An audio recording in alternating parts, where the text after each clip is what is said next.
termine, Bernard, avec un mot sur STM. STM, alors on est sur un secteur, le secteur des semi-conducteurs qui agite les investisseurs depuis maintenant plusieurs mois.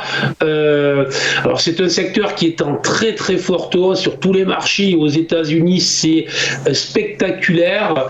Mais on a eu aussi le rachat de l'allemand Dialog Semiconductor par un japonais.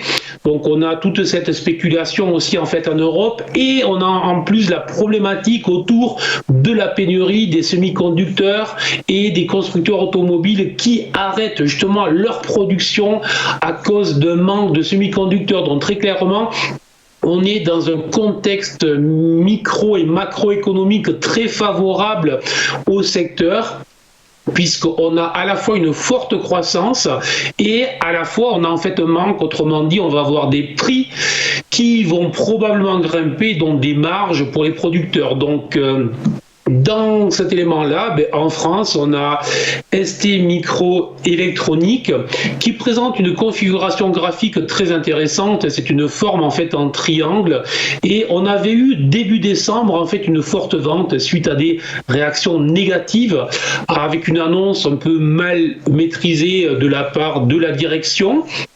Et tout simplement, cette très forte vente, cette très forte réaction baissière a été l'occasion pour les acheteurs de se représenter et donc d'accumuler des valeurs. Donc c'est plutôt positif. Donc soyons clairs, on est sur un secteur qui est très intéressant. On voit que les investisseurs sont très intéressés par toutes les baisses que la valeur peut faire, et désormais on est sur une résistance et sur les 35,5 euros, 35,7 euros. Si cette résistance venait à céder, on pourrait avoir une accélération brutale rapide de 7-8 euros, dont 19% à aller chercher assez rapidement. L'invalidation se situe tout simplement sous les 30 euros. Donc attention, on est sous une résistance, mais il semblerait que toutes les étoiles s'alignent pour le secteur et pour cette valeur.